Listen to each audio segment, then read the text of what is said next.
Why madam?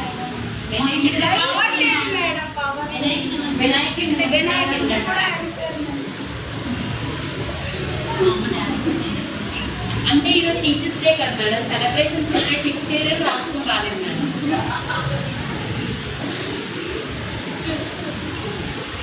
ఈ ఒక్కసారి వదిలేస్తున్నాం. You repeat again. I will complete you syllabus. ఓకేనా? Okay ma'am. Okay ma'am. Okay Rajendra తెలుపరా? Okay ma'am. ఓకే ఈరోజు టాపిక్ ఏంటి? అంటే మీరు తప్పు చెప్పారు లేదా?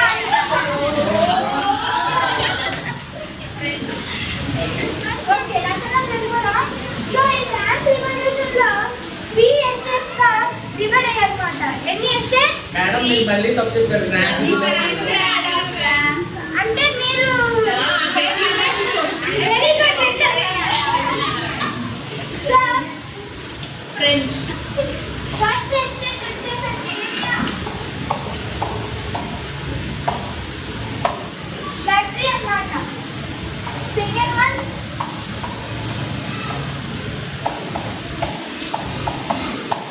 నాబిలిటీ. థర్డ్ వన్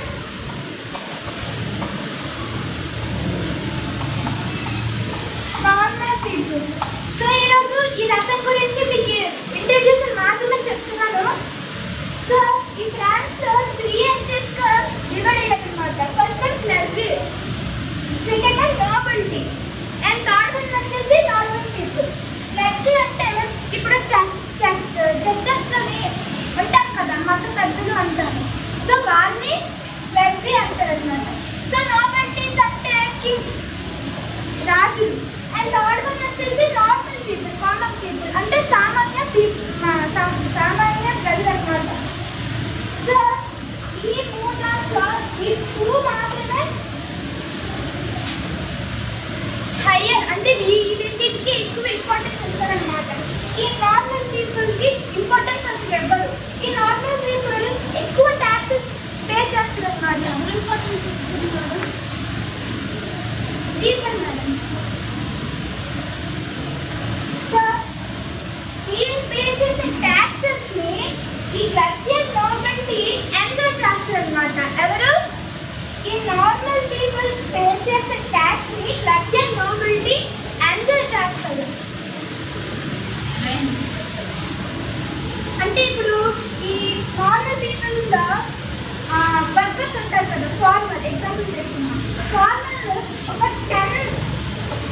10% ఆఫ్ ల్యాండ్ తీసుకున్నారు అనుకోండి.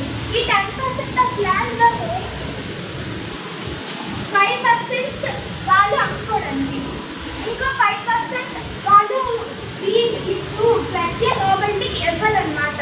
సో దీని బదులుగా ల్యాండ్ బదులు అంటే వరి పండిస్తారు చూడండి, వరి లేకపోతే మిల్క్ ఇలాంటివి ఇస్తారనమాట. లేదు మేము మా ల్యాండ్ కూడా ట్యాక్సెస్ ఉంటాయి, ఆ ట్యాక్సెస్ వాళ్ళు పే చేయలేము, మా వల్ల కాదు అంటే అప్పుడు దాని బదులు వాళ్ళు పండిస్తారు లైక్ వరి సంథింగ్ ఏదైనా, దాన్ని వాళ్ళు గిఫ్ట్గా ఈ లగ్జరీ నార్మల్టీకి ఇస్తారనమాట. మామూలుగా అయితే ట్యాక్స్ గవర్నమెంట్ కడతాం. అవును, కానీ అప్పుడు గవర్నమెంట్ ఉండేది కాదు, అప్పుడు ఓన్లీ కింగ్ మాత్రమే పరిపాలించేవారు కదా, అందుకే వాళ్ళకి ట్యాక్సెస్ కట్టాలి. ఇప్పుడు నేను చెప్పాను కదా, దీంట్లో కొన్ని క్వశ్చన్స్ అడుగుతాను మీ అందరికీ.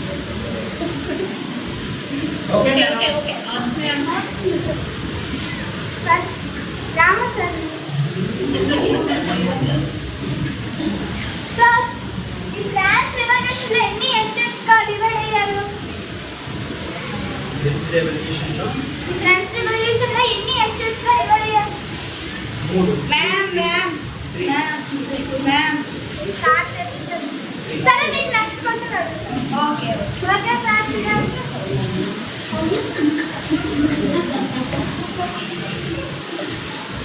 మేడం, సో ఈ 3 ఎస్టేట్స్ లో దేనికి ఎక్కువ ఇంపార్టెన్స్ ఇచ్చేవారు చెప్పండి?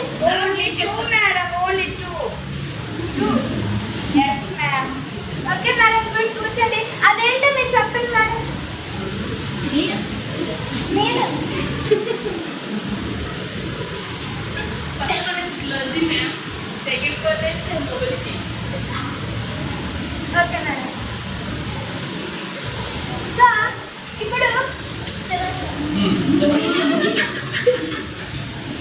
ఇప్పుడు ఈ నార్మల్ పీపుల్స్ ఉన్నారు కదా, వీళ్ళు ట్యాక్సెస్ ఒక ల్యాండ్ 10% ల్యాండ్ ఇచ్చారు అనుకోండి, దాంట్లోని 5% వాళ్ళు పండించుకుంటారు. ఇంకా 5% కూడా వాళ్ళు ట్యాక్స్ కట్టలేకపోతే ఏమి ఇచ్చేవారు?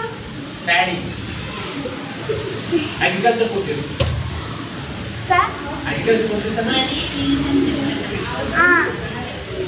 కరెక్టే కదా మేడం? కరెక్టే సార్. కరెక్టా? అయ్యారు ఇంకా అసలు ఎంత ఇంట్రెస్ట్ చెప్తుంటే మీరు ఆడుకుంటారంటే ఎందుకు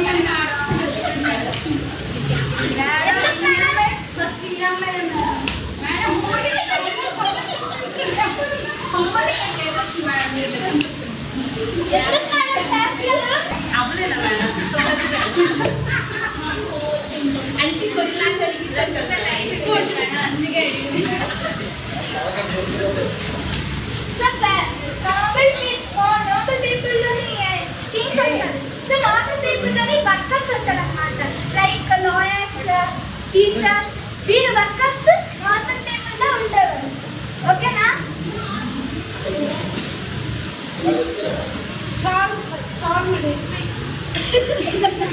break madam, break break break boring అవునా?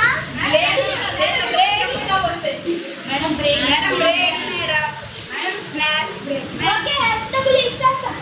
కానీ ఇప్పుడు నేను ఈరోజు ఏం చెప్తానో అన్నీ అడుగుతాను. ఓకేనా?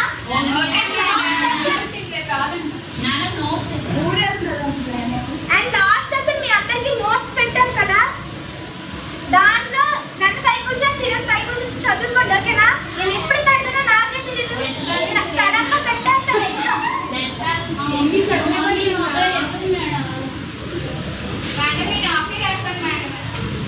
ఏ రాసుకోవడానికి రట్టండి కదా మేడం. కామెంట్ చేస్తున్నాను. నేను ఎప్పుడు సడన్ గా పెడతానో నాకే తెలియదు, అప్పుడు మీరు సడన్ గా ఎగ్జామ్ రాయాలి. అలర్ట్ గా ఉంటారు. ఓకేనా? Okay madam.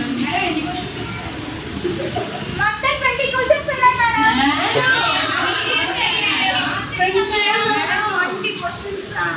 ఇలా కష్టపడి రేపు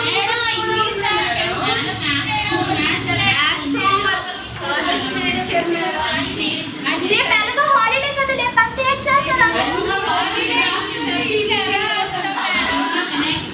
మీరు ఏం చేస్తారో నాకు తెలీదు, కానీ లేపండి కదా.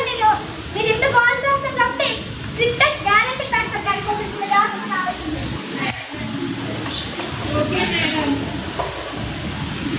ఓకే, ఇప్పుడు నేను చెప్పిన అది ఇంపార్టెంట్ పాయింట్స్ మాత్రమే. అర్థమైందా? మీరు ఇంటికి వెళ్ళి నేను ఎంతవరకు చెప్పానో అంతవరకు చూసుకొని మొత్తం చదవాలి. ఓకేనా? ఇది ఇప్పుడు చెప్పినవి రీడ్ చేయండి. ఓకేనా? అండ్ హోంవర్క్ ఇచ్చారు కదా, రీడ్ అండ్ రైట్ రెండో చేయండి. ఓకేనా? మీకు ఇష్టమైతే ఎక్స్ట్రా చదవండి, లేకపోతే నేను చెప్పిన చదవండి. ఏదైనా డౌట్ ఉంటే మీకు ఫోన్ చేస్తా మేడం. చేయండి మేడం. హోంవర్క్ అని చెప్పేసాను కదా. రాలేదు మేడం, కూడా డైలీ రాసుకోవాలి మేడం. ఏంటి మేడం? డైలీ రాసుకోవాలి మేడం. నేను చెప్తాను కదా. అలా వద్దు మేడం, మాకు స్పెల్లింగ్ మిస్టేక్స్ వస్తే యాక్సెప్ట్ చేయండి మేడం.